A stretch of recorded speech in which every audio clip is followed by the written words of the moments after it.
Sometimes this isn't even my seat. This is Greg Kelly. The house.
Deep in the back of your brain.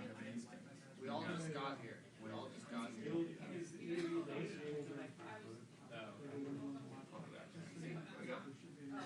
It's like earlier when you told me to fuck off. You still answered my question. I'm trying to do it. I didn't realize you were like that deep in it. My bad.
strike for the election.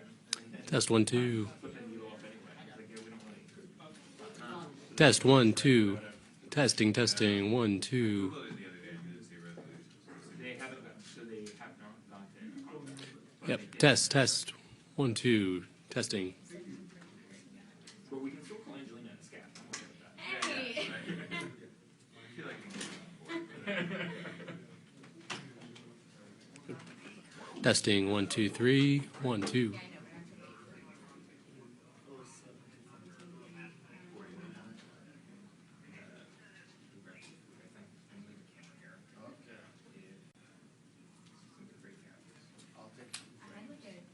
I was going to say, could you shoot me a text? But, you know, that. That's the old school. Let's not, let's live on it. Take some pictures on my camera, so I'm back now. Someone's in a car, she's handing it to the camera, they take your Love it, I love it. I think 14. How's that? I don't know,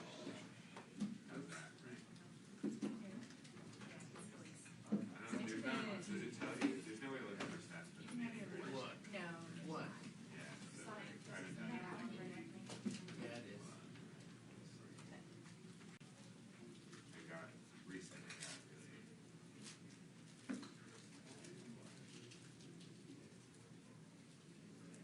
Yeah, 14. How do we?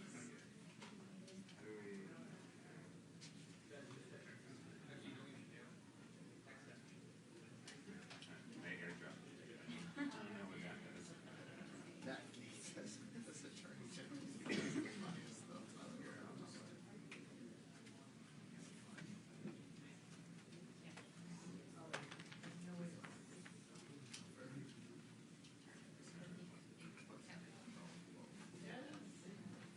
Well, he has to do with the Senate. So, yeah. No, they're not gonna confirm them. Even if I don't think they're gonna confirm them. That's fine. Mitch McConnell's gonna vote for Matt Gaetz to be attorney general. No way. Susan Collins. There's a lot of regular people in there. Let that happen. People that don't have to face an election or don't have to 6 years from. They're just gonna be like, no. No, senators aren't afraid. Some of them are. Trump. Some of them are, but Really? the big ones aren't. Oh my god, it was so much fun. She's not gonna vote for Matt Gaetz to be attorney general. Yeah, Mitch McConnell's not gonna vote for Matt Gaetz to be attorney general. And Sammy. It's just, We went, it's it was not so far. in the realm of So possibility. we were like getting a little goofy with it, and we kidnapped him. We went to get some pictures of me. Bodega with it. I know you The champion? The champion. Oh, wow. And Was he like super like nerd? You know, yeah, was he like, yeah, he like went to Harvard. yeah, sure. Like it was super professional. Yeah, sure. Like Guy dates 14-year-olds.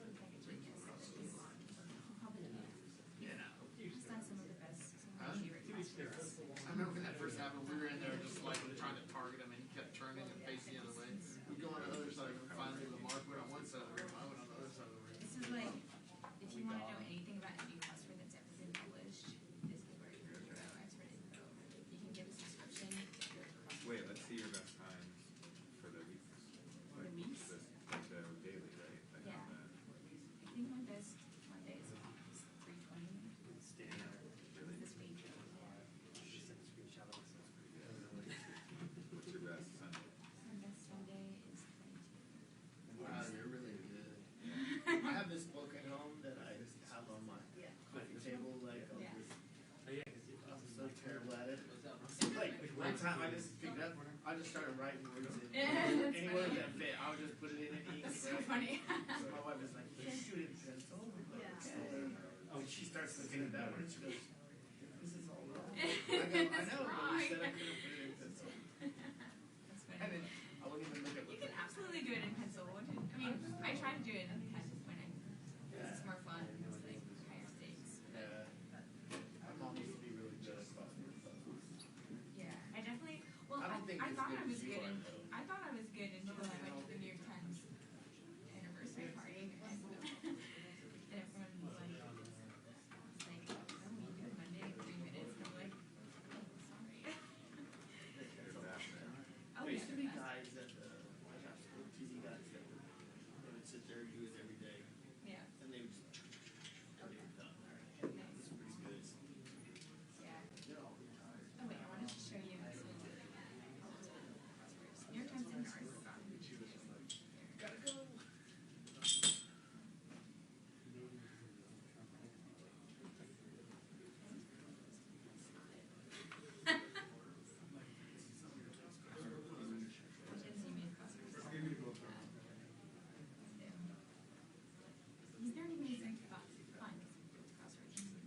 It's a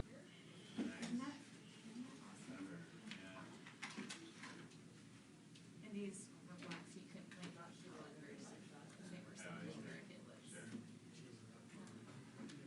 Yeah, and I think somewhere in it. Oh yeah. Pretty much more green.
I might come with you.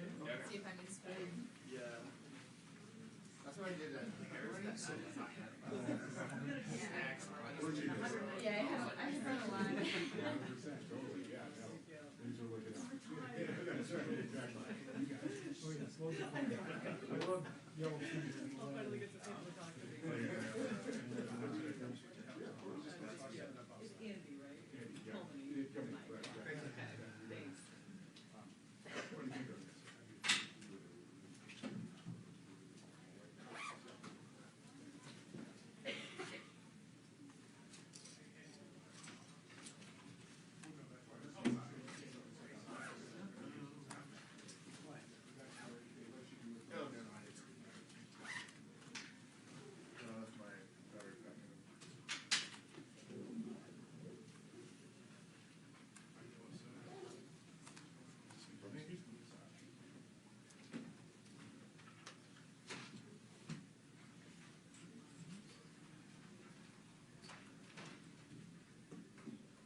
Test 1, 2, check. I hear. Test 1, 2, sound check. Are you able to hear?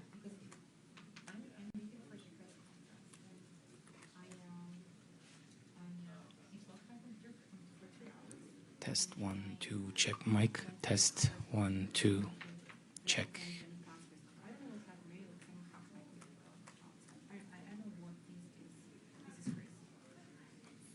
Okay, let me see. Channel 1. Okay, let me try something. So, all right.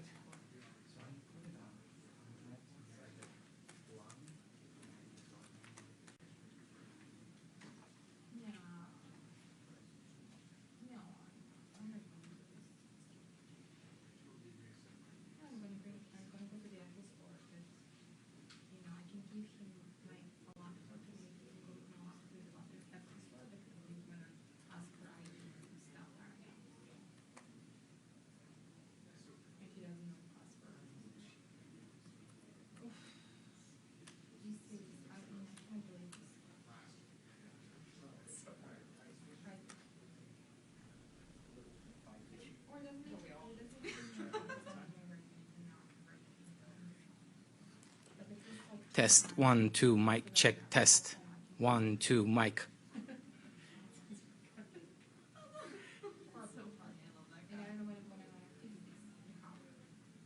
That's good.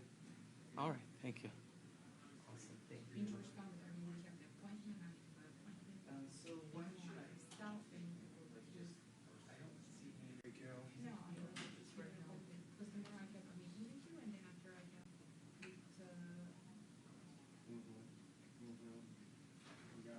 I'm sure we're going to get a heads up. We're going to get it.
Once they're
No, I just like to be prepared.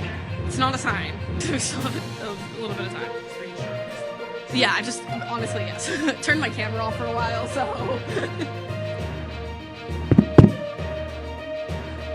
Testing, testing. 1, 2, 3, 4, 5. Testing. How are the cameras? Great.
is unstoppable.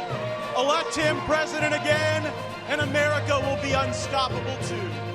Meanwhile, Joe Biden's been out of it. Democrats have been hiding the real Biden for years. We saw people in the witness protection program more often than we saw unscripted Biden. Under Biden-Harris, America has fallen sicker, lonelier, and poorer.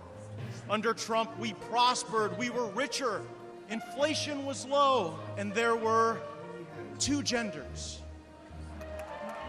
Under Biden-Harris, inflation has gotten so bad you can no longer bribe Democrat senators with cash alone. You have to use gold bars just so the bribes hold value. Oh, the swamp draining will recommence soon, and I will be President Trump's strongest ally in Congress to pass term limits, to stop taxpayer funding for political campaigns, to ban members of Congress for life from becoming lobbyists, and for the same reason you don't let the referee bet on the game, ban members of Congress from trading individual stocks. I am proud to stand before you, the only Republican in Congress who takes no lobbyist money, no PAC money. It's not good for me. I work for you, not them. President Trump, he'll never defund our police, but he will defund foreign aid to countries that hate us. And President Trump understands that if it isn't racist to check ID for a hunting license or welfare benefits or a fishing license, then it is okay to demand an ID to vote everywhere in this country in every election that's held.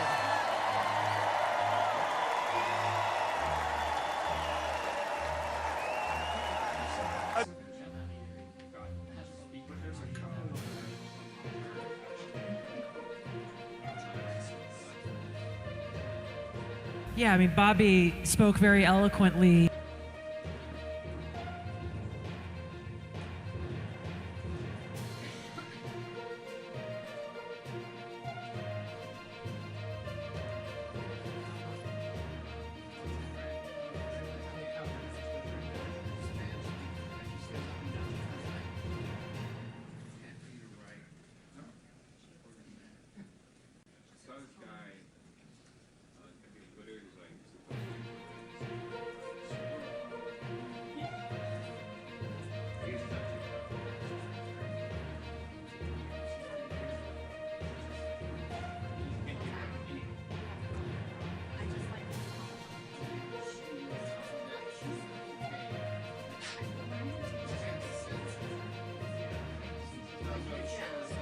Yeah, I mean, Bobby spoke very eloquently about the contrast on this issue of peace and war between Kamala Harris and Donald Trump.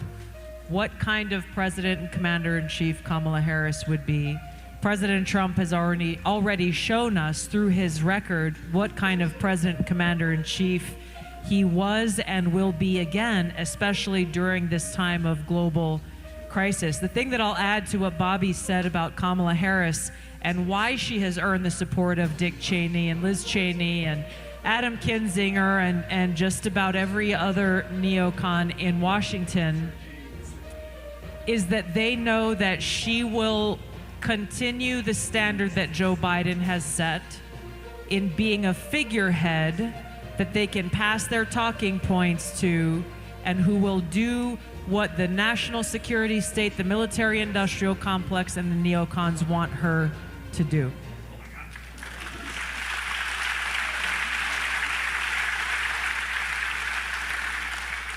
I don't have any doubt that this is true, both because we have 4 years under a Harris-Biden administration that has proven this to be the most profitable time for the military-industrial complex and the most disastrous time for us as the American people, but for humanity in the world, because their foreign policy decisions have pushed us closer to the brink of nuclear war than we ever have been before.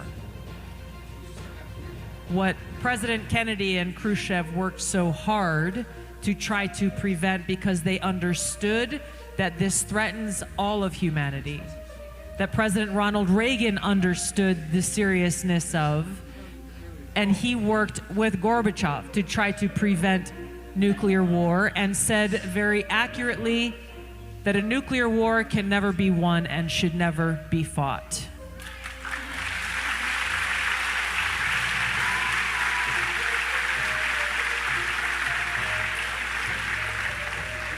Kamala Harris will say what her pollsters and those who are controlling her want her to say. She stood and looked at us through the camera on that debate stage and said confidently and without hesitation that there is not a single active duty service member deployed to any combat zone anywhere in the world for the first time in a century. Whether she was lying or she just really doesn't know that there are tens of thousands of my brothers and sisters in uniform who have been and who continue to be in harm's way today, whatever the case is, it is an immediate disqualifier for her to be our president.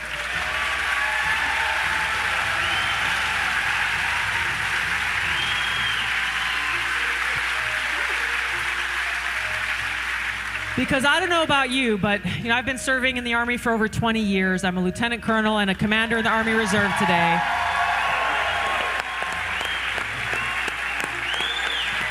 And thank you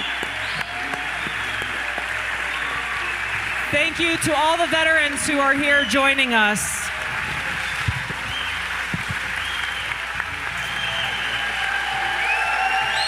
Thank you. Thank you. USA, USA, USA. USA, USA, USA, USA. But I'm sure you all felt the same way that I did. When I saw her utter those words, and I was backstage at that debate, watching it on the screen, but it pissed me off. Because I have friends who are deployed and in harm's way today. And how dare she ask us to trust her to be our commander-in-chief when she has no clue that there are people who are laying their lives down for our country because of her and Joe Biden as she stood there and uttered those words.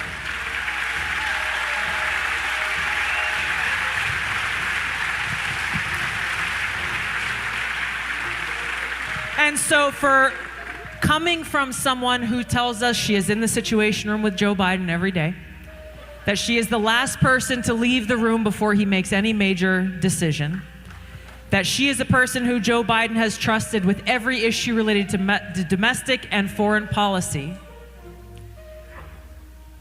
she either has no idea what's going on in the world or with our military, or she cares so little about those who are less than 1% of Americans in this country who raise our right hand and say, I'm willing to lay my life down for the country that I love, that she is not even willing to acknowledge their sacrifice and the sacrifice of their family members today.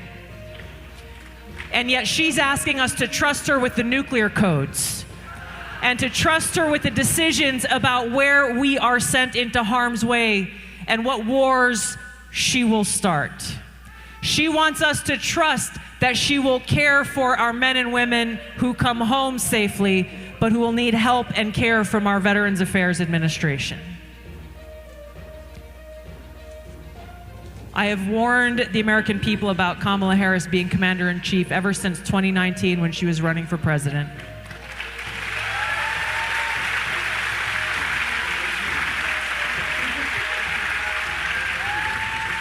Because as we have seen her demonstrate in this campaign, she cares so little for those who are willing to lay their life down for our country that she would not hesitate to use my brothers and sisters in uniform to mask the insecurity and weakness that she feels, that she would deploy us into harm's way and drop bombs in other countries as a means to try to look tough, to prove her strength as our commander-in-chief.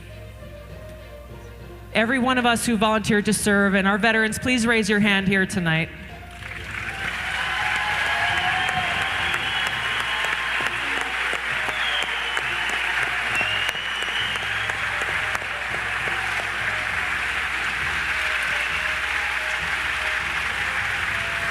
I am honored and privileged to stand with you, and I think I can speak for every one of you when I say we know what we signed up for. Willing to die for the country that we love, to defend the safety, security, and freedom of the American people. We did not sign up for some insecure, weak politician to use us and our brothers and sisters as cannon fodder to make her look tough.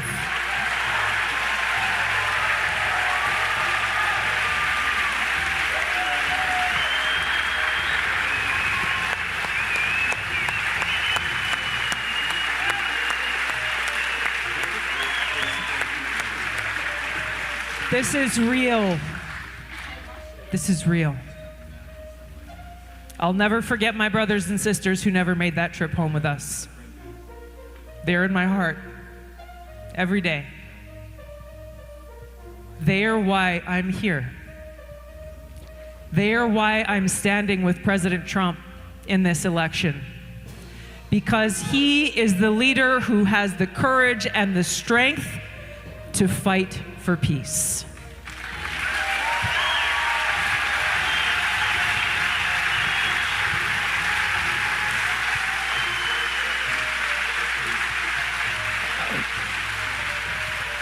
We are 6 days out from Election Day. Today's Tuesday, right? All right. Early voting has begun all across the country. Before coming here, I think this is the second or third time I've been here as a part of this campaign, I have heard over and over again people say, don't bother going to Madison. We're ignoring them, naturally.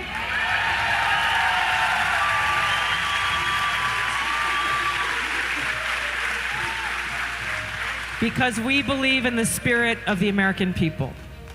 We believe in our appreciation for freedom and peace and prosperity. We believe in each other, and we believe in the vision that our founders had for us. When we reflect and we go back and look at the words that they very carefully put into our founding documents, when they wrote "We the people," that was a call to action to us. When they said that our government exists only with the consent of the governed, they're talking about us. So as we spend our time frustrated and angry and hurt and disappointed by the fact that we have too many people in our government who don't care about the people, who are more interested in their own power, in their own bank accounts, in their own future than they care about the everyday struggles that we the people are going through all across this country, it's time for us to rise up and say, you gotta go.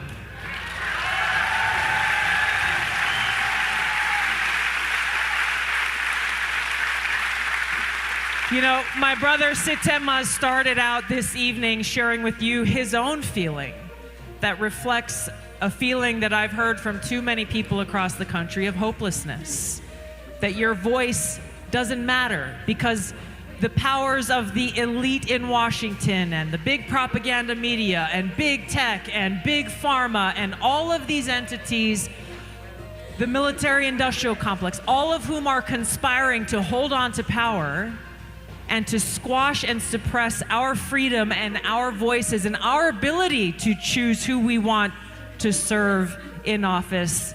It creates a dark cloud over this once vibrant democratic republic. And just as I had that conversation with Sitema at Fort Bragg, North Carolina, a couple of years ago now, It's the same conversation I want to have with you. They are doing all of this because they're afraid of us. They're doing all of this because they recognize that there is no greater threat to their power than a free people in a free country making sure that our voice is heard and that we get to say who we want serving us in our government, not them.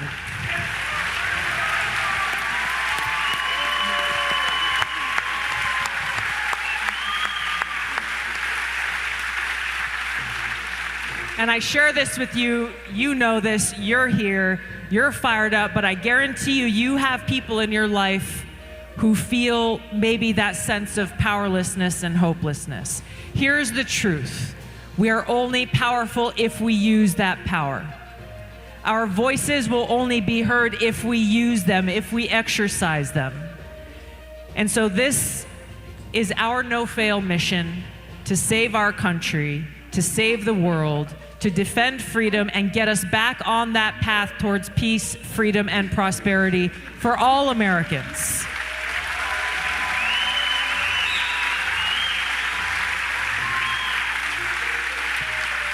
How many of you have already voted? Nice. So for those of you who have voted, those of you who haven't voted yet, here's the challenge I have for you. Before you lay your head down on the pillow tonight, I want you to think in your own life about 10 people. I want you to write down 10 names. People, I know you know 10 people. We all know at least 10 people. Think about who you can reach out to, who you will be accountable for, and stay in touch. Find out, have they made up their minds yet? If they said, oh no, I'm voting for Kamala Harris, ask them why. Have a real conversation. If they're not sure, ask them what they care about. What is it that makes them still undecided at this point? Have a real conversation. If they say, yeah, I'm supporting President Trump, but I haven't voted yet, say, okay, you call me with a picture of that receipt that says you voted. You be accountable for 10 people in your life to make sure they go out and cast that vote, because now is the time. November 6th, it'll be too late. Now is the time for us to stand together, not as Democrats or Republicans or independents or libertarians, but as Americans who love our country and who cherish peace and freedom to save our country and do all that we possibly can, understanding that sometimes we may get attacked. You know that sometimes we will face obstacles. There are some days when you may feel that hopelessness, but I get, trust me. But in those moments where you feel like you've done all you can, I encourage you to do what I do and think of those who have come before us, both those who have worn the uniform and the great leaders we have talked about here tonight who put it all on the line for our country and push just a little harder, because this country is worth it. We are worth it. Our future is worth it. Every single vote here in Dane County, every single vote here in Wisconsin could be the difference between saving our country or seeing the darkness continue. Thank you all so much. We love you. Let's go save our country. Aloha.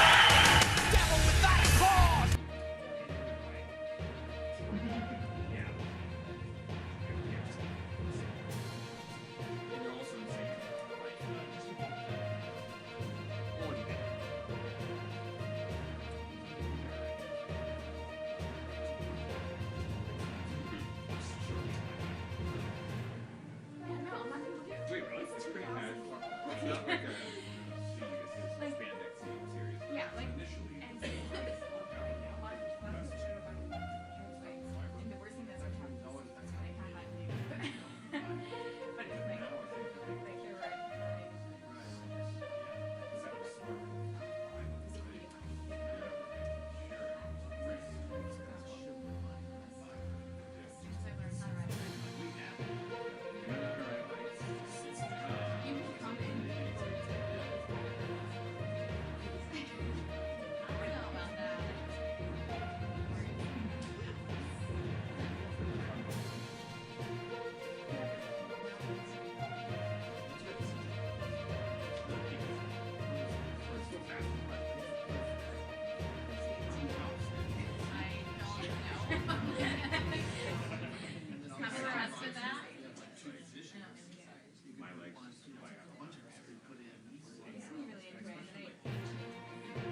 and Trump Transition Team Co-Chair Tulsi Gabbard.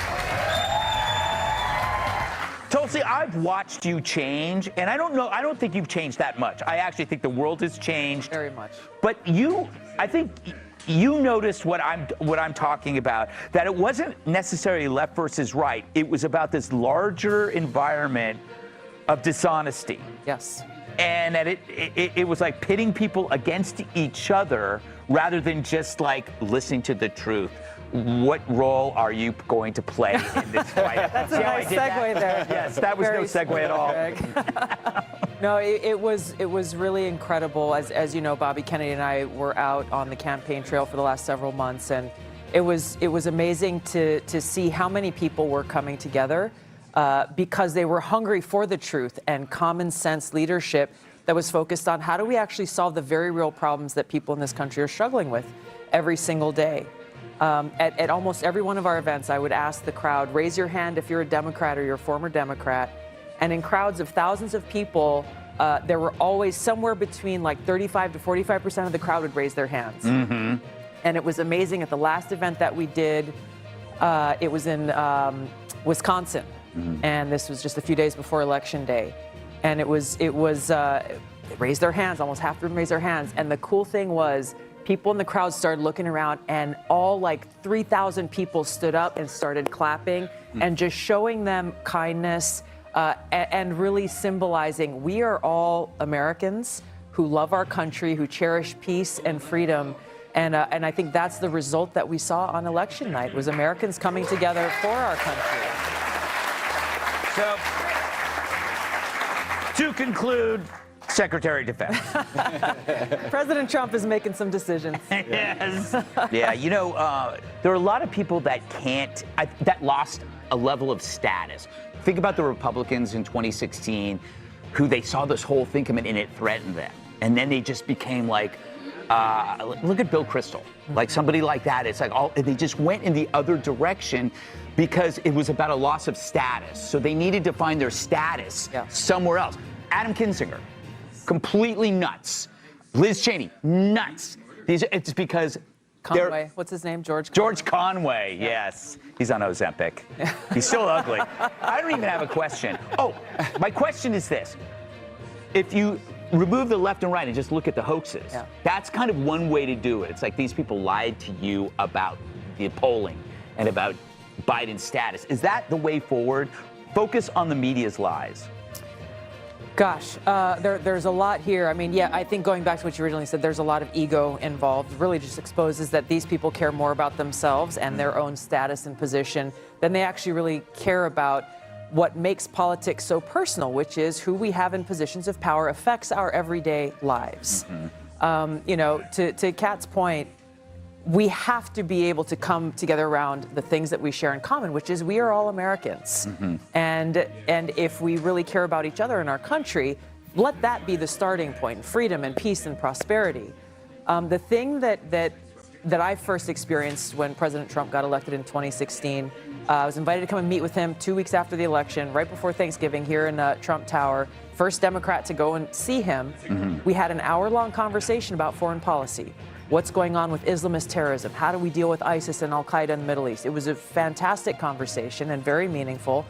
5 minutes after I walked out the building, my phone blew up from messages from my former Democrat colleagues in Congress, even some family members, friends.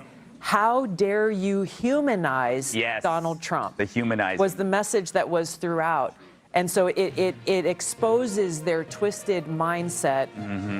that it's not really about the issues they supposedly care about. It is about them, and it's about power. Yeah, you can't humanize their clout. Yeah. Too late. They tried to kill him. A story in 5 words. FEMA screws over Trump supporters. Dave, this is an amazing story.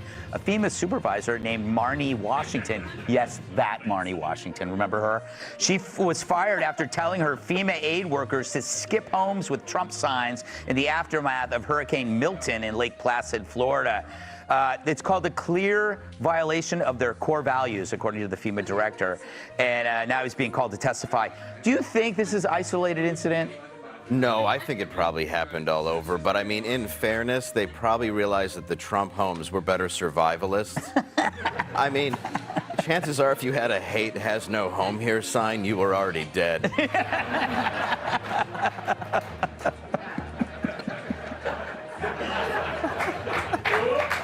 Do you think getting fired is enough?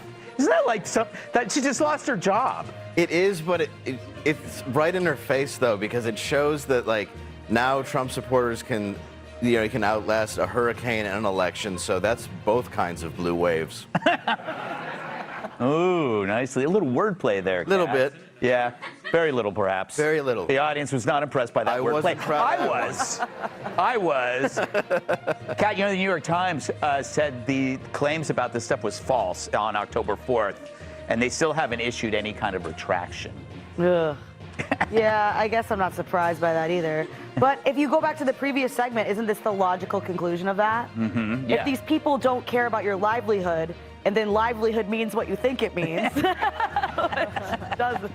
then why would you want to save their lives? Mm-hmm. If these people don't care about if you think livelihood means life, then this is the logical conclusion of that, and that's why that's so harmful, and we need to fight against that. You know what's amazing about this person? She put it in writing. Put it in writing, but she probably some other people saw it too, and nobody was like, well, I can't tell her that's not okay because she's gonna think that she's not letting me have my livelihood. I thought it was a hoax.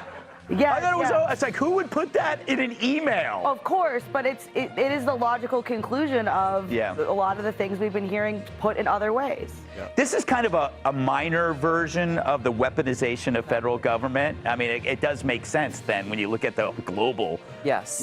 Like, why would she put it in writing if she didn't think it was okay? Yeah. First of all. Second of all, they only fired her because we found out about it. Yeah. Really, truly. And it does. It exposes, yet when we talk about the weaponization of the federal government against opponents of the current regime, obviously we look at Donald Trump, target number one. Kamala Harris put me on a domestic terror watch list called Quiet Skies. But it's people like that in Florida, people in Western North Carolina, who I was with the day before Election Day, and they feel left behind. And guess what? The vast majority of them came from counties that were overwhelmingly, traditionally, Trump voters. And so they felt what we saw there that was exposed. Why is FEMA not coming out here for us? Why are they not showing up for us? It's this political retaliation that we've seen and that voters have seen, and thank God President Trump's going to end it. You were the list that you were put on. Plotting my next question. That's very nice. It was called Quiet Skies? It's called Quiet Skies. The TSA is the administrator of this very little known secret domestic terror watch list. And I experienced the effects of it through like radically invasive, in-depth screening every time I flew anywhere. Wait. Surveillance. You must be on Quiet Skies. How do you know you're on it? Well, this is the thing. These federal air marshals saw all of these red flags. They're like, holy, why is she on the list? This makes no sense. She's a lieutenant colonel in the Army Reserve. She's a former member of Congress. She's got a security clearance, all of these things. And anyway, they came out and whistleblowers provided evidence to Congress saying, like, this is one of many people who are the targets of political retaliation, who the TSA administrator has never explained to Congress, shared who is on the list, the criteria for being on the list, or there's zero transparency. It's nuts. It is nuts. And my list just makes me introduce myself to all my neighbors. You get it? It is. It's just so funny. It's so Orwellian in a way too, because it's called Quiet Skies. It's like I want quiet skies. And here's the most important thing: it's been in place for years. Spent huge amounts of money. The air marshals hate it. They've been trying to kill it for years because it's a waste of their time, and it has not done a single thing. There's not a single example of a suspected terrorist that they caught or some evil act that they stopped. Of course. Zero rate of effectiveness, and yet this is what we're paying for. Amazing. Last word to you, Michael. What do you make of this craziness? It's almost too on the nose. Like a person actually putting it in writing saying, don't go to that house. I honestly thought that it was like just one of these things, these floating stories, but it's real. I mean, look, I'm still such a softie. I mean, I want redemption, I want reconciliation, but you can't get that until you get the truth out, until you get some accountability. I don't think we can trust the people that weaponize the government against people like Tulsi Gabbard. I don't think we can trust the people that turn Department of Homeland Security into a censorship operation to censor one side of the political debate, to censor true stories about vaccine side effects. We need the Twitter files for the CIA, for the FBI, for DHS, for every single government agency that's been covering this stuff up for 50 years. It's been 50 years since we had the Church Committee hearings to get to the bottom of CIA abuses of power. We need a Church Committee hearing, 2.0 for all the stuff that's been going on over the last 10 years. Yeah. That's why they're so terrified of Trump. Yeah. The dude from Fatal Attraction has a shockingly astute reaction. Michael Douglas, you remember him, told Bill Maher he understands why Trump and the Republicans won big last week. The actor, who won an Oscar for something called Wall Street, says it's all about the economy. Roll it, Fiona. Those people who are going, week to week with the inflation, it's killing them. And I think we really underestimated it. And the very fact now that we can talk about Republicans as being the people, the party for the people, and that we have this elitist party on the left, Democrats, is wild. Wild. Finally, someone in Hollywood figures it out. One down, 4 million to go. Cats. It's kind of weird watching this flip take place. It's happening in a bunch of different areas. It's like, what, did you ever think that, like, the Republicans would be anti-war, pro-free speech, and the Dems would be the opposite? Honestly, it has been interesting to watch, but I think also another thing in terms of where the Democrats went wrong is, remember how long they were trying to convince people that things were fine? How bad inflation got, and they were like, no, it's not. As if the average person doesn't have the ability to see how much a thing at the grocery store costs. Actually, they weren't probably ever going to the grocery store, so they didn't realize, like, no, maybe they didn't know the prices were on it. I don't know. But telling people, like, no, you're not suffering. And I think that you can't have people not believe what's in front of their own eyes, and it just became that obvious. It wasn't like they were going towards things that people can't understand. Everybody understands what the bill is that they have in front of them. I cannot believe you didn't make an analogy to a relationship. Oh, I mean, I could, I guess. I didn't. Trying to broaden my horizon.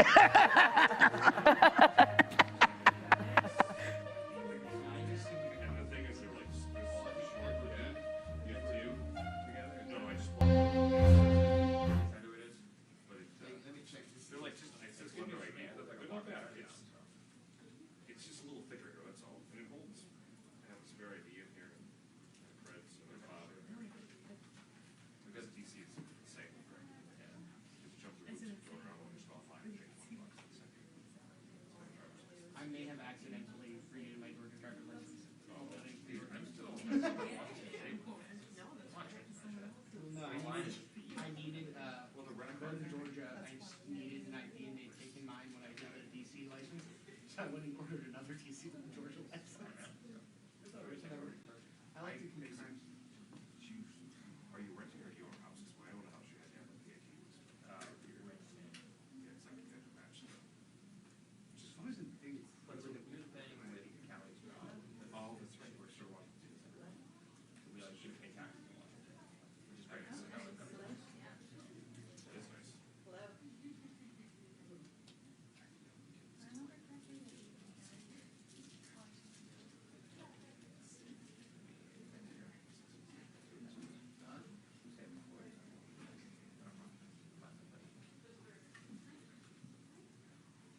Test 1, 2, 3.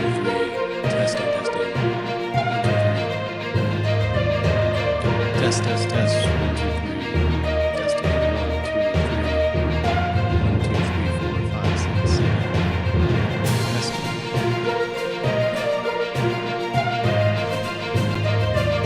Testing. 1, 2. Testing. 1, 2, 3. 1, 2, 3, 4. Testing. Testing 1, 2. I only know 1 or 2. I don't know if heard won or lost, but burn, win, unseating.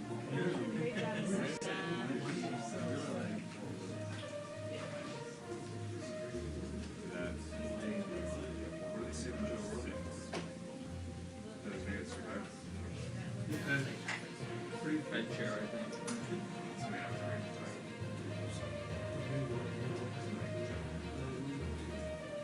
Fuck it, let's do it. I'm sick of this like teasing picture. Let's do it. Another scrum. Senator Chuck Grassley just stopped speaking. Silence. Sure, do you agree?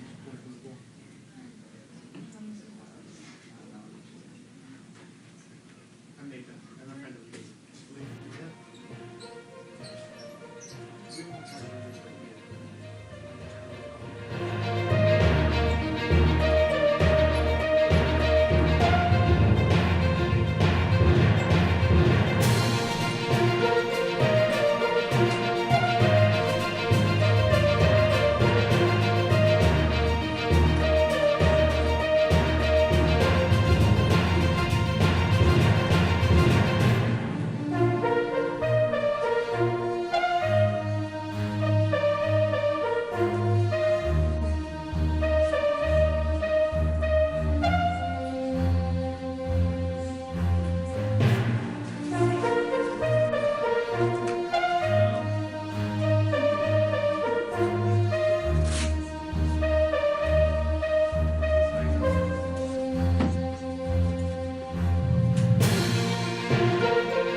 Counts. Good?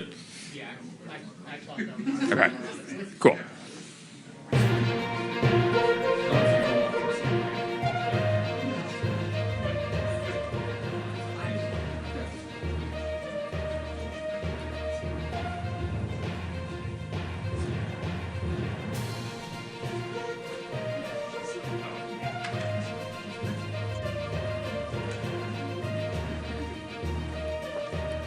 One more audio check. 1, 2, 3, 4, 5, 6, 7, 8, 9, 10. Is that good? All right.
Is that why you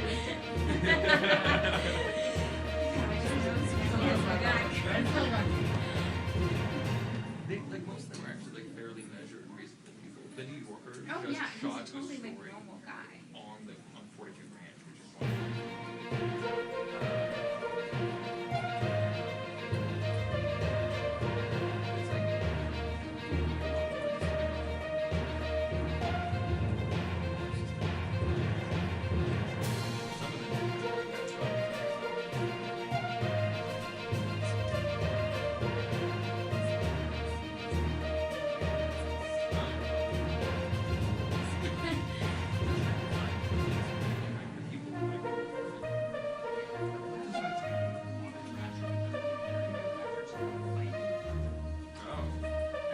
Those people are there.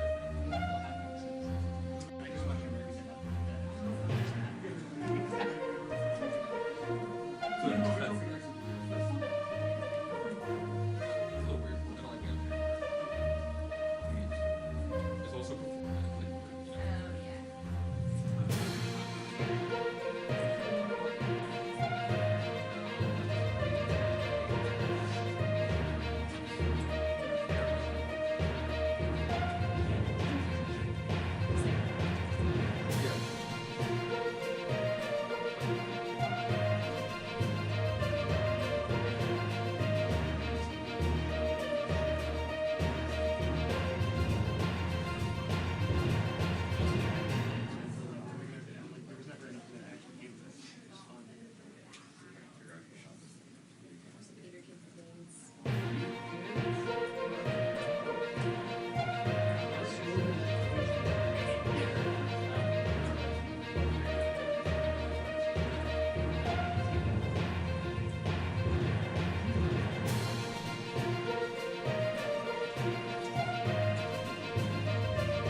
yes, you know,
That is also they tell you that in Iowa, sorry about Haley in Iowa, I was at the bar, like, this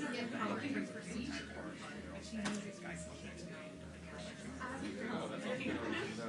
And he was like listening to me.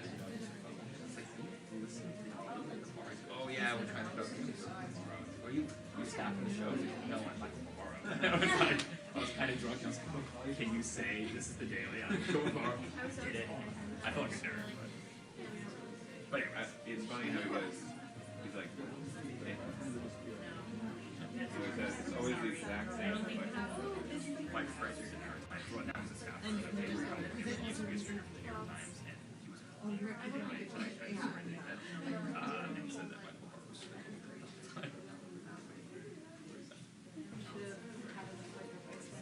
I know, I thought about it, but I thought about it. You get, after a couple drinks, Also, there's like, how many times do people get your voicemails? Like, you have to be like, yo, call me, and then not answer. Like, send your voicemail. just like straight. You know what I do now? I almost think this is better.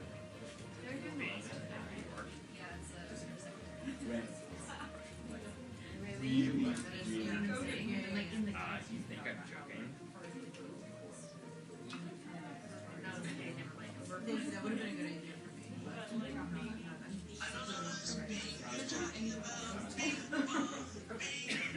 Sounds like somebody from China virus. Okay, I've got one more that I need to make. Nathan Howard, it's very fine times. Look at this picture. This is the future Democrats won. This is Karma Blast for Blast America. You're gonna have to eat your sandwich before the apartment. Is that not a problem? The beginning was really. That was cool. Thank you. I kind of stole it. He took about a version. She's like, no kind of about it. Yeah. He super stole it. We were getting lunch. Same We were getting lunch. situation I as saw the a photograph of it, and I was like, Yeah. Oh, Yeah, it was. yeah. He has been taking my photos. I didn't expect that. I don't want to play on it. Yeah. I was like, it's fine. Yeah, on the last vote. On the last vote. Are they? They should be. They've elected second.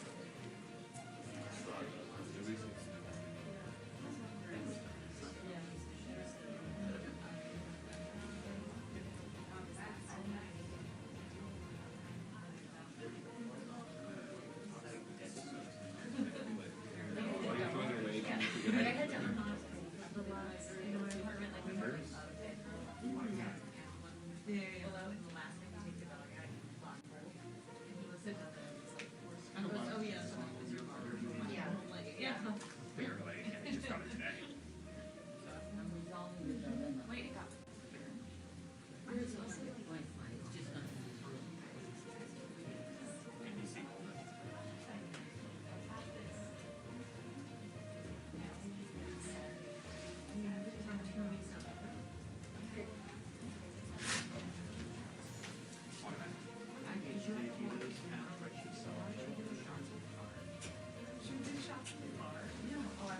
Oh, okay.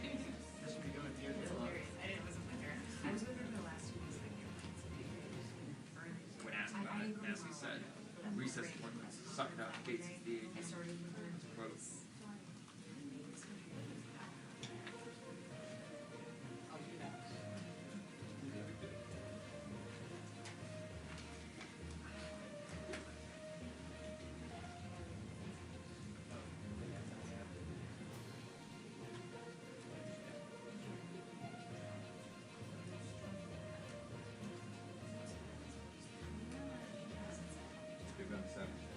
Get done.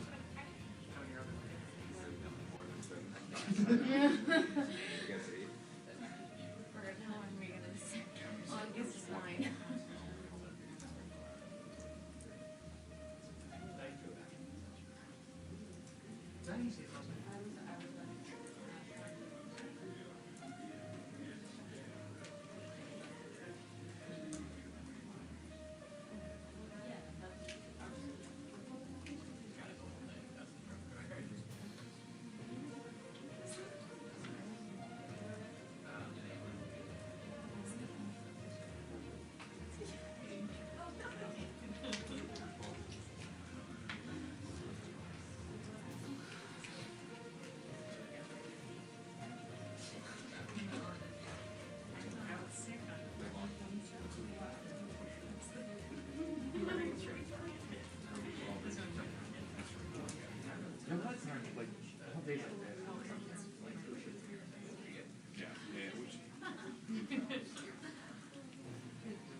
That's where some switches I would feel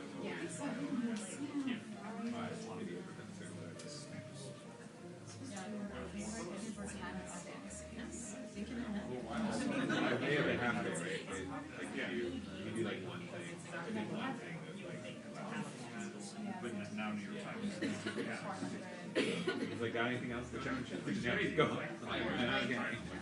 Come on.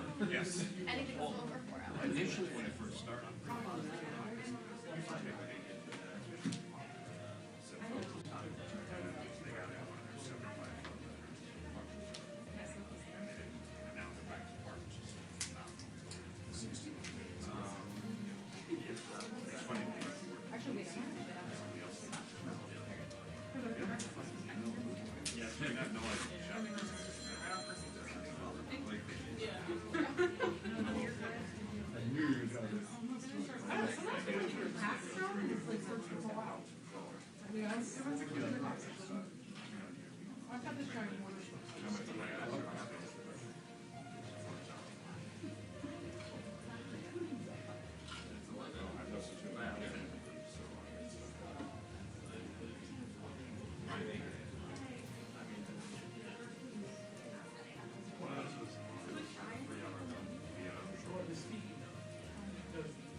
Yeah, I'm hoping the Times.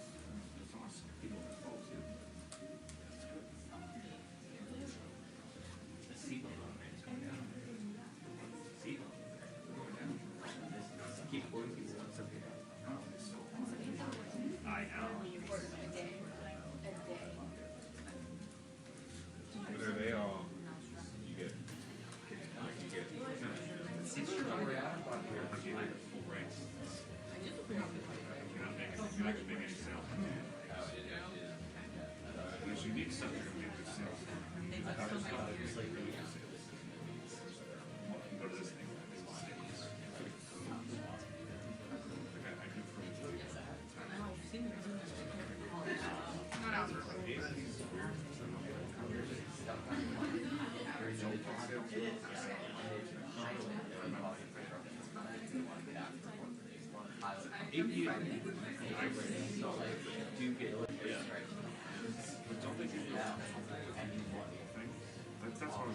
You get a higher rate. It's been a long time.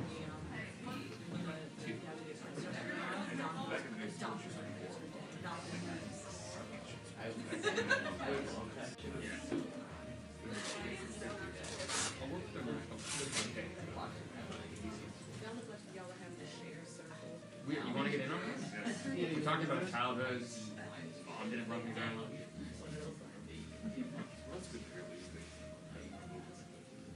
Yeah, well, so the thing that's nice is they give you a percentage of non percentage, which is usually like every now and again. I gotta check some of this month, like they could Hey, it all adds up. 18.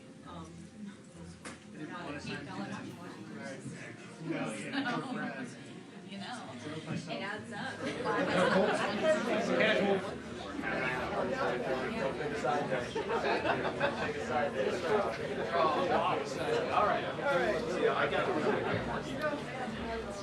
Good afternoon, everyone. Oh, okay.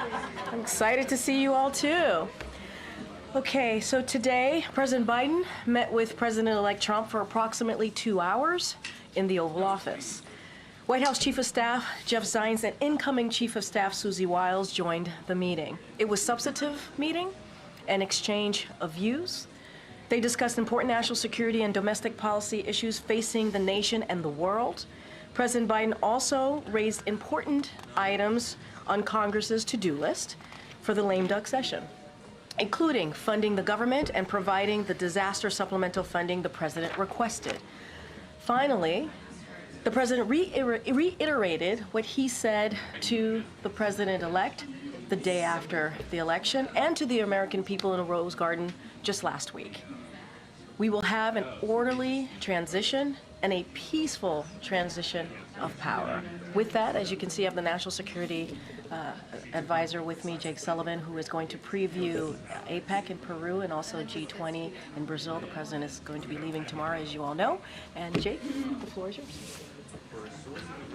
Thanks, Corinne, and hi, everybody. I'm going to make some brief comments about the president's trip that he leaves on tomorrow, answer a few questions, because I know the issue you are most interested in is hearing from Corinne about the meeting. So I will not dally too long up here, but I think it is important to lay out the president's trip here over the next several days. Tomorrow he travels to South America. His first stop will be Peru for the APEC summit, the Asia Pacific Economic Cooperation Summit. And then he'll go on to Brazil for the first ever presidential trip to the Amazon, and then to the G20 summit in Rio de Janeiro. At APEC, the president will reinforce America's leading role in the Indo-Pacific. And over the last 4 years, he has markedly enhanced our strategic position in this vital region, from our treaty alliances to AUKUS to the Quad to the historic trilateral with Japan and Korea. And with respect to that trilateral, he will meet with President Yoon of South Korea and Prime Minister Ishiba of Japan to celebrate the historic cooperation between our three nations and discuss the importance of institutionalizing the progress we've made so that it carries forward through the transition. While in Lima, President Biden will also meet with President Xi Jinping of the People's Republic of China. This will be the third in-person meeting between the two leaders since President Biden came into office, and their final meeting as presidents. They previously met, as you know, in Bali in 2022 at the G20 summit, and at Woodside, California, near San Francisco in 2023 on the margins of the APEC summit, which was exactly 1 year and 1 day ago. And throughout his time in office, President Biden and his team have worked to effectively and responsibly manage the competition between the United States and the PRC. The president's approach on the PRC has prioritized investments in sources of American strength at home, including growing the middle class and ensuring that America maintains its industrial capacity and its innovation edge in fields such as semiconductors and artificial intelligence. He has strengthened our alliances around the world, and especially in the Indo-Pacific. He has boosted American deterrence, and he's ensured that America remains the partner of choice for countries both in the region and across the world. The president has also taken common sense measures to advance our national security and protect our most sensitive technologies, to prevent them from being exploited or used against us by the PRC, including through significant new export control measures. At the same time, the president has demonstrated that the U.S. and the PRC can manage our differences and prevent competition from veering into conflict or confrontation. And he's done that by ensuring the maintenance of open lines of communication at the leader level, at the military-to-military level, and at every level of our respective governments. And we've also worked to advance cooperation where our interests align, including on counter-narcotics and climate change, which is what the people of our two countries expect and what the world expects. And this meeting between President Biden and President Xi will be an opportunity to ensure a smooth transition and also to continue to keep those channels of communication open, including those especially critical military-to-military channels of communication. Of course, in Lima, President Biden will also meet President Boluarte of Peru to mark the strength and durability of our bilateral relationship with Peru. After that, the president will travel to Brazil, and he'll start with a historic stop in the Amazon to underscore his personal commitment and America's continuing commitment at all levels of government and across our private sector and civil society to combat climate change at home and abroad. And this has been obviously one of the defining causes of President Biden's presidency. While in Manaus, in the Amazon, President Biden will visit the rainforest, engage with local leaders who are working to preserve and protect this critical ecosystem. And as I noted, this will be the first ever visit of a sitting U.S. president to the Amazon. President Biden will then travel to Rio de Janeiro to participate in his fourth and final G20 Leaders Summit. High on the agenda there will be issues associated with debt sustainability for low and middle income countries, mobilizing finance for infrastructure, physical, digital, energy infrastructure around the world, and also dealing, obviously, with the major geopolitical issues of the day, from Ukraine to the Middle East. As you all know, the G20 is a unique forum. It includes both our closest allies and partners, as well as our adversaries. And pulling this group together around shared challenges is never easy, but we do expect to make some progress, particularly around debt and finance during our time in Rio. The President, of course, will also meet with President Lula of Brazil. The two leaders have really built a strong, productive relationship over the last 4 years, and they're looking forward to have their final meeting together as presidents as well. So we've got a busy week ahead of us, and with that, as I said, I'll take a few questions and then turn it back over to Korea. Yeah. Thanks again for doing this, Jake. In the run-up to the election, President Biden warned that allies were worried about America's commitment to the world. What's his message to those allies after this election? Well, he's going to have the same message that he's had for 4 years as president, which is that he believes that America's allies are vital to America's national security. They make us stronger. They multiply our capability. They take a burden off of our shoulders. They contribute to our common causes, including the cause of standing up for freedom, territorial integrity in Ukraine. And as I noted in my opening comments, when he goes to this Asia-Pacific summit in Peru, he'll go with our alliances in the Indo-Pacific at a literal all-time high. Japan, Korea, Australia, the Philippines, a really remarkable record over 4 years, and that's what he's going to hand off to President Trump. And he is going to be making the case to our allies and, frankly, to our adversaries that America's standing with its alliances, investing in its alliances, and then asking its allies to step up and do their part, which they have done these past 4 years, is central to American strength and capacity in the world. That will be his message. It's a message of principle. It's a message of practicality, and it's been one of the causes of President Biden's life. Yeah. National security obviously came up in the meeting today. You've suggested that the president would make the case to the president-elect not to walk away from Ukraine. Was that message conveyed? How was it received?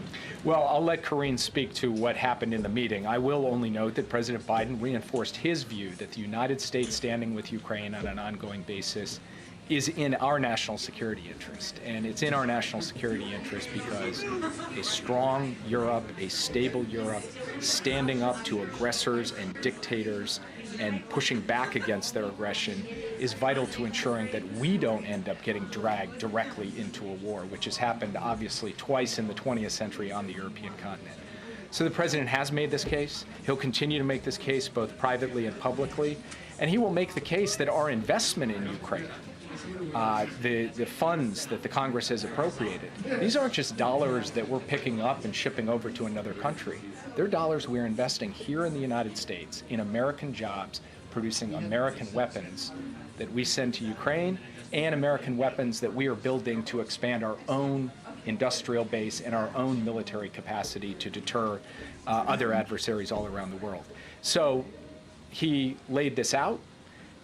He will continue to make this case as we go forward, and as we go through this transition, it will be our responsibility as the national security team to lay out for the incoming team both what we see and, in terms of the current situation, and how we believe that the United States of America, through this transition and beyond, can put Ukraine in the strongest possible position on the battlefield so that it's in the strongest possible position at the negotiating table for an ultimate deal. Yeah. The families of the American hostages who are held in Gaza are going to meet with President Biden today. We've heard from the families that they would like to see the Biden administration and the incoming Trump administration work together to try to secure the release of these hostages. Do you see any room for cooperation or coordination between your team, the president's team, and Trump's team to try to get a deal before Biden leaves office? I met with the hostages myself yesterday, and as you noted, President Biden will meet with the families of the hostages yesterday, and President Biden will meet with them very shortly. And they asked me this question, and I was very simple and emphatic with them. Yes, of course we're prepared to work with the incoming team in common cause on a bipartisan basis to do everything in our collective American power to secure the release of the hostages, both living and deceased. So we are open to have that engagement, have that collaboration, and we will continue to work in every remaining day that President Biden has in office, that we have in these jobs, to try to bring those hostages home to their loved ones. Yeah. Clarify real quick though, there's been no discussion yet with the Trump team about doing that? Well, I will say that this is a topic, obviously, the American hostages being held in Gaza that President Biden and President Trump covered today. But we have not had the opportunity to engage with the incoming team yet. I'm only expressing, standing here today, as I did to the hostage families yesterday, we are very much willing to do so. And we've sent a signal to the incoming team that we're prepared to work with them on this issue, as with every other issue, because President Biden's cardinal direction to us is ensure a smooth and orderly transition. On that, are you finding the Israelis as responsive to Biden administration inquiries or requests, given that we know the Prime Minister is in pretty frequent touch with the President-elect? I had the opportunity to sit down yesterday with the Israeli Minister of Strategic Affairs, Ron Dermer. We had a detailed discussion about every element of the current situation in the Middle East, and it was a constructive discussion. We are still actively working in support of our common efforts to push back against our common adversaries.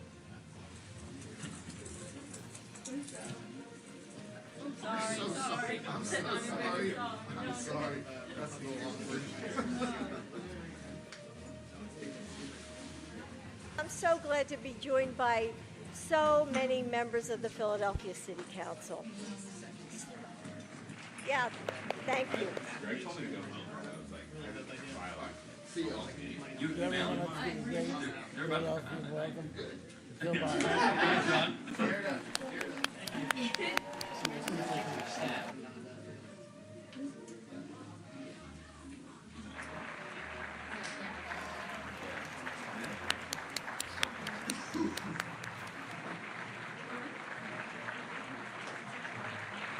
Thank you.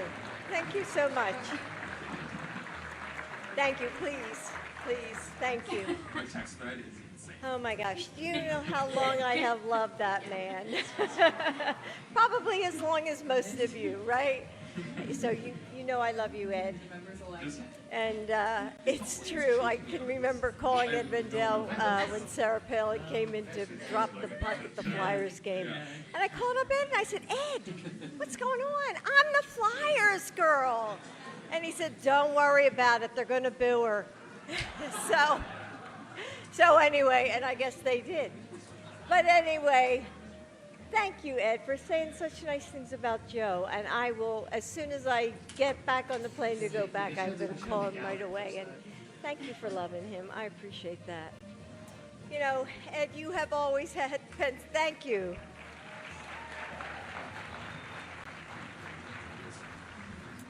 You have always had Pennsylvania in your heart, Ed. And Joe and I are so grateful to, you know, to have seen that heart and to have had the opportunity to show you ours and to be able to call you a friend. You're a true leader, putting people first, always thinking about how you can do the most good and how you can bring in more voices and perspectives. So it's been an honor, my honor, Joe's honor, to walk by your side all these decades, and yes, it's been decades, to see your smile and your wit and how your advocacy changes every room you're in. So thank you for inviting me to be part of this event.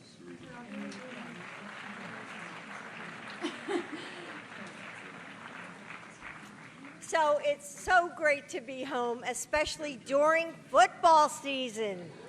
Yeah, did you watch that Dallas game? Don't we just hate the Cowboys? So, you know, I learned about Girard College a long time ago when I was a little girl because actually my neighbor went here. So I knew the whole history, Ed, before you started telling it. And I'm so glad to be joined by so many members of the Philadelphia City Council.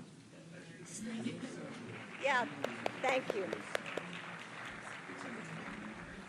So growing up here, you learn a lot about our history. You know, even without trying, on any corner you can find the footprints of our past. And that's before you look up and see the tour guides dressed as Benjamin Franklin.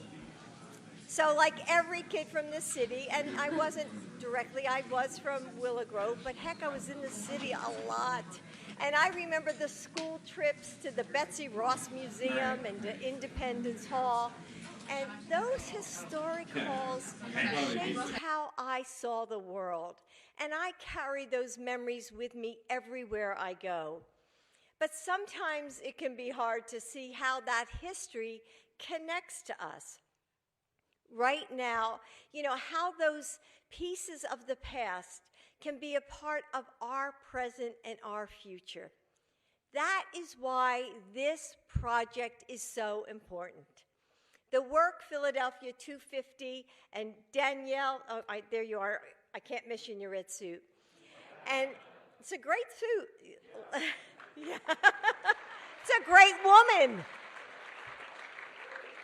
And so what you are doing, everyone in this room, it reminds me to keep us, reaching for those promises on which our nation was founded, that we are all created equal, that our rights can never be taken from us, that happiness is ours to pursue.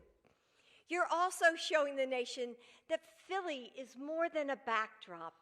It's a place of inspiration, of freedom,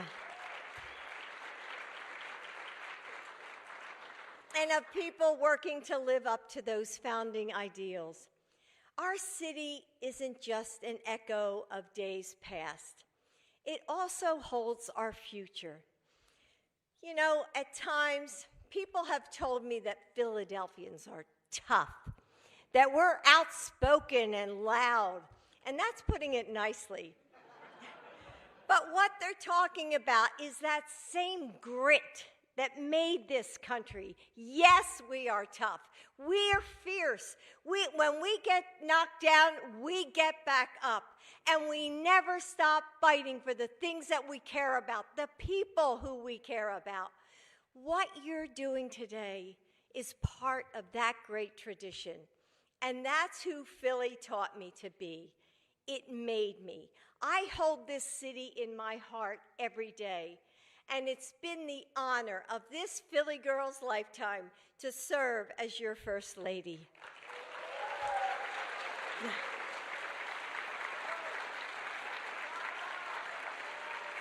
Thank you. Thank you. Our democracy was born here, a moment that changed the world. And today, down every side street and Great Boulevard, at every Wawa and corner store, in City Hall and Union Halls are the conversations that will shape this city's next 250 years. Just as Philly has done again and again, we will all stand up for what we believe in, putting our best ideas forward for all the people, and loving each other and this city we call home always. Thank you, Philly, for having me. Thank you.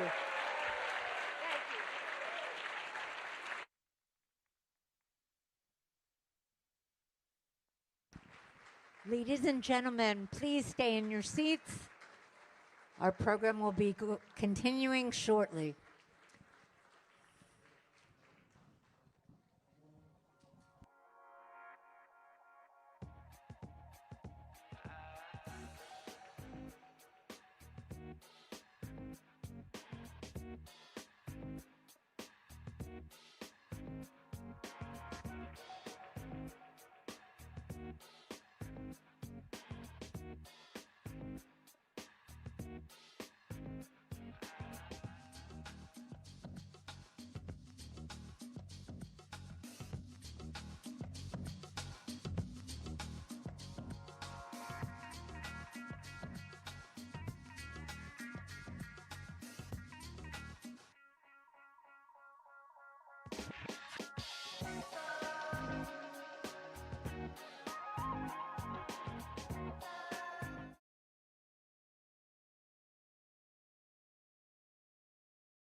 15 minutos de caos que sacudieron los mercados más grandes del mundo. ¿Qué es lo que está pasando aquí abajo? No entiendo. Parecen tener miedo. Esto es una capitulación. El 6 de mayo de 2010, el mercado de valores de Estados Unidos y los mercados de futuros se desplomaron sin previo aviso. No puedo creer que eso sea real. El flash crash hizo que el valor de las empresas estadounidenses cayera $1 billón en 5 minutos. Si observamos un gráfico de precios, pareciera que el precio sube como un ascensor descontrolado. A las autoridades les llevó 5 años rastrear a este solitario negociador británico presuntamente involucrado en un flash crash de 2010. Navinder Singh Sarao, apodado el Sabueso de Hounslow, ha sido acusado de manipular el mercado. Los reguladores estadounidenses afirman que ganó alrededor de $40 millones. Según las investigaciones llevadas a cabo, Navinder Singh Sarao parecía ser a todos los efectos el gran cerebro criminal detrás de todo esto, pero resultó ser diferente. Estamos en un barrio de clase trabajadora a unos 18 kilómetros del centro de la ciudad, en el distrito financiero. Nos costaba mucho trabajo comprender que alguien que operaba a tan gran escala fuera solo un operador de préstamos. Pero esa era la realidad. Me parece ridículo pensar que este tipo hizo caer el mercado desde una casa en los suburbios de Inglaterra. No tiene sentido. Si realmente hizo $40 millones, como alegan los fiscales estadounidenses, los vecinos se preguntan.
Playing Saturday? I don't think so.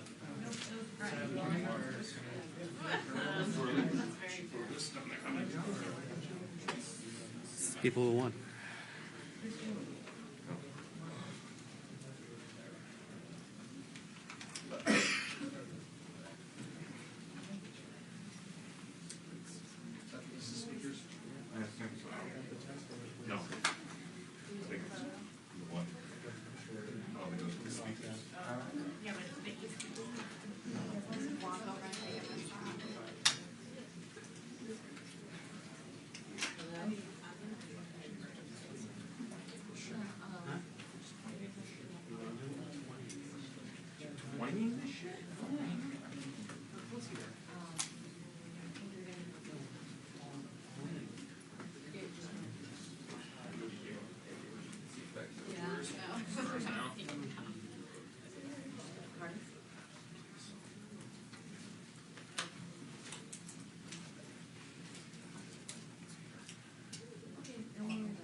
No, like acquaintances. Okay. Like ones that you got to do. Yeah, they're like I know.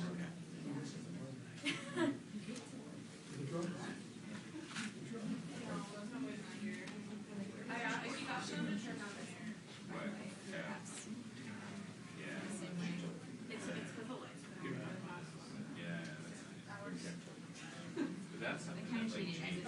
Yeah. But then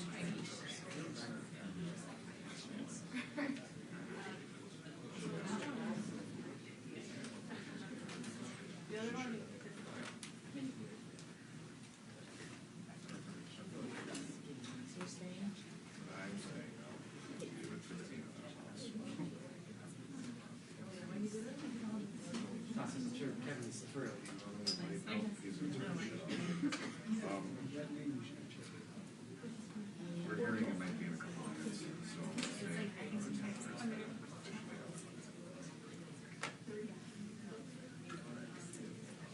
it's about that time when the world competitors come in DC with their stars like this.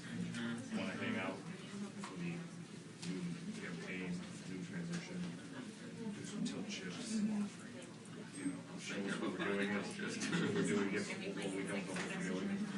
And then they leave in April.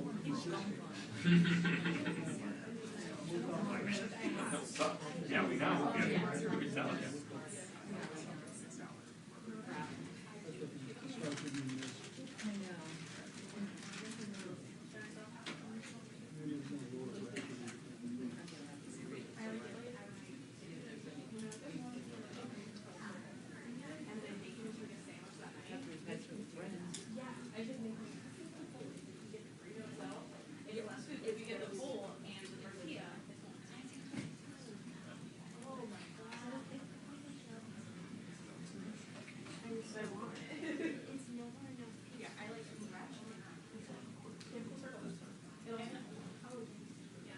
Hands up.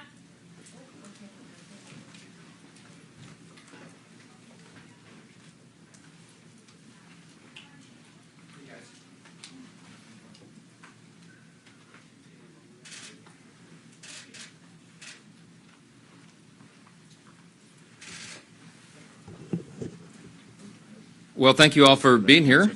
Sure. It's been a long, productive day, but we're excited. We leave tonight united as a conference.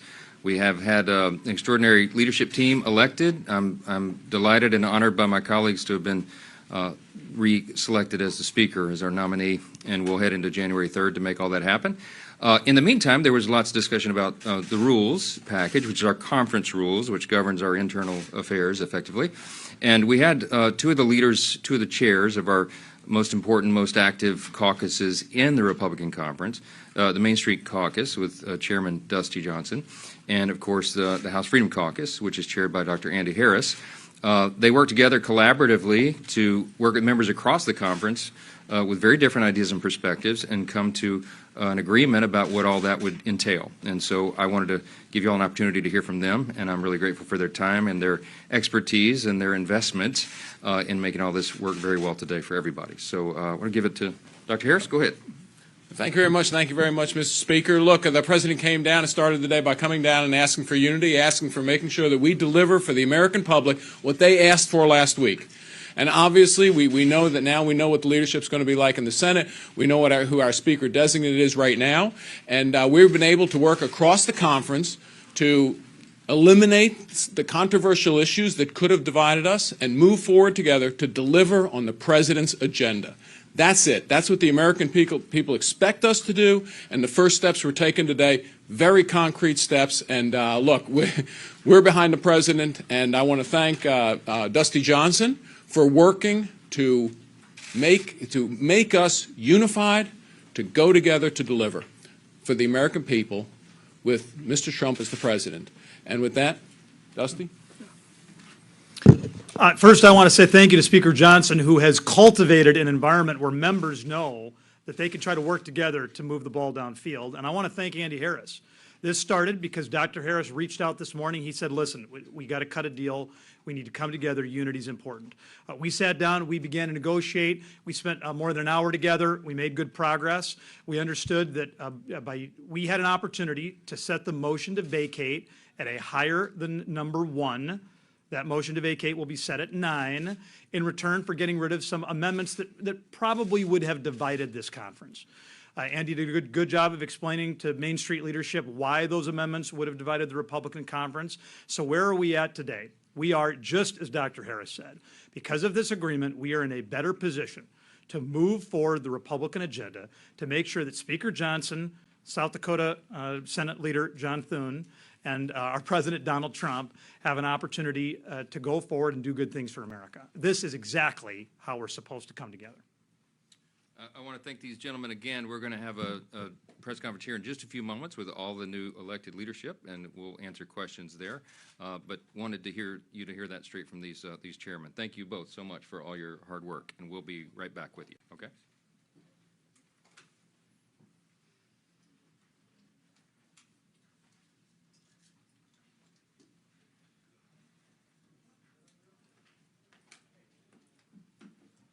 Bien, estos momentos de la reunión que están sosteniendo el presidente de Estados Unidos, Joe Biden, y el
it's nice and toasty warm. No, it's too warm.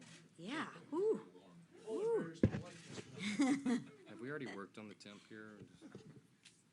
They don't have air conditioning. Hayden, work on the temp. It's not a hockey facility. It sucks. Well, good evening, everyone. We are fresh off our conference elections, and we have a solid, unified team ready to deliver on the mandate given to us by the American people. I'm honored to be selected by my colleagues to serve as chairwoman of the conference. Elise is leaving and is a loss for our conference. She has done incredible work, and I will build upon her success and wish her well. As a leadership team, we are ready to stand shoulder to shoulder with President Trump to legislate our America First agenda. Our winning message resonated with the American people, which delivered Republicans a trifecta in government. House Republicans have been laying the groundwork for months, and we are ready to govern. I look forward to all that we will achieve together, and with that, I will bring up our new conference secretary, Aaron Houchin. Thank you, Madam Chair. I am honored to have been selected by my colleagues to serve as conference secretary for the 119th Congress. I am ready to get to work to start implementing President Trump's agenda, to work alongside him every day to get this country back on track. I am now proud to introduce our conference vice chair, Flake Moore. Hello, everyone. Exciting times. Good to be back in session off of a really strong message from the American people that we need conservative leadership to govern our country, move things in the right direction. I can tell you that the conference is excited about the opportunities that lie ahead, primarily legislatively. We have been battling, building good, strong legislation to address energy, to address border, all the issues that we know the Americans are focused on, and it just goes to die in the Senate. We're looking forward for an opportunity to move this legislation that we built last term and move it on to the next. So I'm excited. Congratulations to everybody on the leadership team. Looking forward to a full term as vice chair as I came in mid-cycle, and excited to introduce our new policy director, policy chair, Mr. Kevin Hearn. Thanks, Blake. It's really an honor to serve as the policy committee chair going forward. You know, as we look at the policy that's been put forth on the campaign trail of President Trump, the mandate has been set, 312 electoral votes, over 5 million popular vote. It is pretty clear what the American people want. We're going to work hard together. We have a great team. We're going to work hard with the leadership team to put that policy forward, move it with the Senate, take the relationships we built on the RSC, and work together to make sure that we get America back on track, put the America first, the Make America Great agenda back in play, and look forward to doing it. I'm so excited for the great opportunity. And with that, I want to introduce our current NRCC chair and returning NRCC chair, the great Richard Hudson. Thank you. Well, thank you. And I want to welcome the new members of this leadership team. I'm proud to serve alongside each one of you. They bring unique talents and backgrounds and will strengthen our team going forward. Listen, we ran our last campaigns based on the issues that mattered to the American people. The Democrats, under the extreme leadership of Joe Biden and Kamala Harris and Hakeem Jeffries in the House, made every American less prosperous and less safe. And so our candidates went out and talked about those issues. We talked about energy. We talked about inflation. We talked about the border. We talked about the crime and fentanyl that come from that. And we told the American people our idea is to fix it, and they gave us a mandate. And so together with President Trump and a Republican Senate, we're going to start delivering on that on day one. Thank you. I'll now bring up our great whip, Mr. Tom Emmer. Thank you, brother. Thanks, yeah. Thanks, Richard. I first want to say thank you to my House Republican colleagues for electing me to serve as their majority whip once again. It's a privilege and a responsibility I do not take lightly. We treat the whip office like a customer service office. We are here to serve our members and the people they represent. We don't take anyone or any vote for granted, and we will continue building a culture of teamwork, communication, and respect to deliver more wins on behalf of the American people. Now that we have our leadership team in place, it's time to suit up and get to work. President Trump delivered the greatest political comeback in American history based on his proven record and promise to make this country great again. Voters also gave him a Republican Senate and a Republican House to help him do it. So now it's our turn. It's our turn to make good on the priorities we've been campaigning on for the last 2 years by passing legislation to make life more affordable for all Americans, secure our borders, unleash American energy, restore our dominance on the world stage, and lower taxes for hard-working families. We've got the team, the work ethic, and the plan to do it. Now, with the trifecta in hand, we stand ready and united behind President Trump to deliver on his American First agenda once and for all. As the 118th Congress proved, it may not always be smooth sailing, and we may have some disagreements along the way, but I've always been a firm believer that there's more that unites us than divides us. And so long as we work together as a team, I have no doubt we will seize the opportunity in front of us and put our country on a better path for generations to come. With that, I'll turn it over to our great majority leader, Steve Scalise. Thank you, Whip. And I, too, want to thank our new members of this really strong, unified leadership team, and Kevin Hearn and Aaron Houchin, and our new conference chair, Lisa McLean. We're really excited about the selections that our conference made today. We are going to miss Elise Stefanik, and she served our conference so well for so many years as our conference chair, but there are bigger things ahead for Elise. And you know, we know that President Trump is going to benefit tremendously from Elise being the UN ambassador.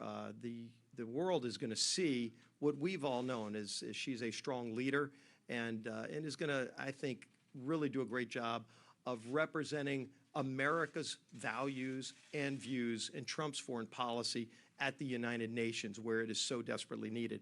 If you think about how we started this morning, we had President Trump come talk to us about what is ahead in this unified government. You know, we went all around the country, and I was in every swing district. I got to campaign with President Trump himself, and you could see the energy around the country. You know, when President Trump talked about the things he would do to make America great again, it's not just a tagline on a hat.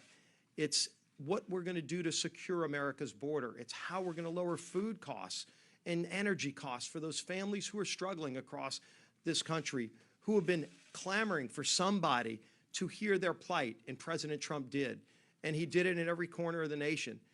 He won every swing state because he had a message that was focused on those hardworking families who are struggling. And they responded by giving us this overwhelming mandate. And we are already working to deliver on that promise. We're excited about this opportunity for the American people to go and fight to get those policies put in place now that will lower their food costs and lower their energy costs and secure the border, working with President Trump to deliver a better America. And I am proud to say that the leader of that effort here in this new Republican majority, who was elected today unanimously by our members to be the Speaker of the House again, marshaling through this effort, is our Speaker today and our Speaker tomorrow, Mike Johnson. Thank you. Thank you. Well, thank you all for being here again. It is a new day in America. Yesterday morning, we began on the steps of the House as everyone was flying in to begin work again as we complete the 118th Congress. And we celebrated what is a new beginning, really, a new morning in America, a new day in America. And so today we began this morning, as Steve Scalise just told you, our majority leader, that we began with President Trump. And he came to visit us. It was a bit of a pep rally. Everybody feels very confident, very encouraged about the days ahead. And he gave us a very inspirational message. And he talked about the importance of maintaining unity and standing with this leadership team to go forward. It was very well received, and that set the tone for our day. And we had a very productive day together as a Republican conference. And the theme that you'll hear over and over from all of our members across the conference is that we are unified and energized and ready to go. We have to deliver for the American people beginning on day one in the new Congress, and we will be ready for that. I want to congratulate these new leaders that have been duly elected to help serve the conference. This is an extraordinary leadership team, and those who've been reelected who have earned those positions well. This was a group and a body today that worked together and did some really extraordinary things, putting together a leadership team and deciding upon our conference rules. I want to again tip my hat to the chairs of two of our most important and active caucuses within the Republican Conference, the House Freedom Caucus, Dr. Andy Harris, Congressman Harris, and Congressman Dusty Johnson of the Main Street Caucus, who worked together with a subgroup of members to work through a very deliberate process to come up with the rules. So we come out of this excited to deliver the America First agenda for the American people. Like the majority leader said, we traveled all around the country. All of us did. We all campaigned for our colleagues throughout the year. And we felt the energy on the ground, as Steve said, and we took the temperature of the American people. We heard their concerns. We heard that no matter where you are in the country, north, south, east, west, the number one concerns were the cost of living, the wide open border, the instability on the world stage, the weakness that has gotten us into the most dangerous situation since World War II. They were worried about instability and insecurity, the radical, progressive, woke agenda. People have had enough of all that. And so we're going to deliver solutions to all those great challenges facing the country, and we're excited to do it. I know you're all tired of hearing my football metaphors, but we have a very well-designed playbook. We will begin to execute those plays with precision on day one. And so our new and incoming members, we're here for new member orientation. They were a part of all of this today, and we're preparing the players now to take that field beginning early in January when all this all begins again on January 3rd. So we will wrap up the work at the 118th. We will get that work done, and we'll move into the new Congress with excitement and delivering on the promises that we have made to the American people. We're grateful to be working in hand with President Trump and to take this energy into the new year. So we'll take a few questions. I know you have several. Yes, sir. Mr. Speaker, thank you very much. While you were inside in your meeting, President Trump announced that he will nominate your colleague Matt Gaetz to be the next Attorney General of the United States. What do you make of that nomination, and how do you feel about his impending departure from the House? Well, I talked with Matt immediately after that nomination was made. In fact, President Trump told me this morning when he walked in, we were behind the curtains. He tipped me off that would be happening. Matt and I were classmates. We came to Congress at the same time in the 115th Congress in January 2017, and alphabetically we're seated right next to one another in Judiciary Committee. We served there together for 7 years. Some of y'all who cover Judiciary know those are long meetings, so I got to know Matt very well. Look, I'll say this. Everyone who served with him will tell you he's one of the most intelligent members of Congress. He's an accomplished attorney. He's very concerned about the lawfare that has been occurring in the Department of Justice under the Biden administration, and the fact that the American people have lost their faith in our institutions of justice because of everything that they've seen. He's a reformer in his mind and heart, and I think that he'll bring a lot to the table on that. I think out of deference to us, he issued his resignation letter effective immediately of Congress. That caught us by surprise a little bit, but I asked him what the reasoning was, and he said, well, you can't have too many absences. So under Florida state law, there's about an 8-week period to select and fill a vacant seat. And so by doing so today, that allows me, I've already placed a call to Governor DeSantis in Florida and said, let's start the clock. He's in Italy at the moment, and so we're going to talk first thing in the morning about this. And if we start the clock now, if you do the math, we may be able to fill that seat as early as January 3rd when we take the new oath of office for the new Congress. So Matt would have done us a great service by making that decision as he did on the fly. And so we're grateful for that. So we move forward. Look, I'll say this about, people have asked me all day long, President Trump is poaching all of your talent. Yes, we have an embarrassment of riches here. The Republican conference is full of talented people who are extraordinary leaders and have great expertise, and everyone in this Congress, in this conference, could serve in a leadership position in the administration. But I have begged and pleaded with the new president, enough already. Okay, but because our numbers are small, we are going to have the majority. We're celebrating that. I think it could be as high as a 5-seat margin, but we'll have some of these vacancies open as we begin the year. We'll fill them as quickly as possible, but we're excited for our colleagues to have these new career opportunities and new opportunities to serve the country. So we move forward. Yes, ma'am. Thank you. You now have this big mandate at your factor. How you are going to assure American people that you're going to use this power responsibly and not misuse it? Yeah. I'm glad you said, the question was about the mandate that the American people have delivered us. It was an historic election. President Trump won the popular vote and the Electoral College by a very wide, decisive margin, and the House Republicans received as many votes. I think it's been many decades since House Republicans received as many collective votes over Democrats nationwide. So we do have the mandate. We take the responsibility seriously. You can make an argument that we're facing collectively as a nation the greatest collection of challenges that we've had probably since World War II, maybe the Civil War, some people say. So serious times call for serious leadership. It's going to be a policy agenda-driven administration and a Congress, and you've heard us say many times that it could be, I believe it will be, the most consequential Congress in the modern era, most consequential administration in the modern era, because frankly, we have to fix almost every area of public policy. So what it will be required of us is to plan deliberately and execute with precision, and that's what we're working on right now. We're going to deliver it from the American people. We're going to bring down the cost of living. We are going to turn American energy dominance back on. We are going to secure the border. We're going to take care of our stature on the world stage to restore peace through strength again. And all of the things that are concerning people, from woke ideologies in the schools and the business place to all the other chaos that we've ensued with the rising crime rates and everything around the country, we have solutions for all that. And we had a demographic shift in this election.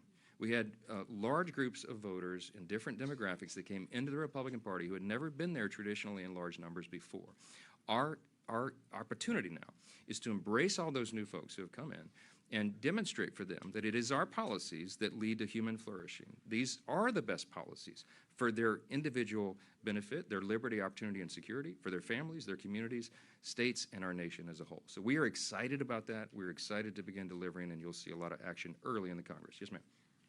Since, you just broke the news that he resigned immediately, that means that the House Ethics Committee investigation to him does not have jurisdiction since he's no longer a member of Congress. Are you concerned about what, they were finishing up their work, there was going to be a report issued? Is that a concern to you that will now never see the light of day? Well, it is true that former member of Congress, the House Ethics Committee would have no further jurisdiction over that person, no further authority over them. So that would not be unprecedented. But as far as the timing of a release or report or something, I don't know. The Speaker of the House is not involved in that, can't be involved in that. So I'm not really the person probably to answer that question. So, yes, ma'am. Is President-elect Trump considering the slim House majority when making these decisions about his cabinet? Is he listening to your concerns about that? And do you feel comfortable allowing the majority to go slimmer?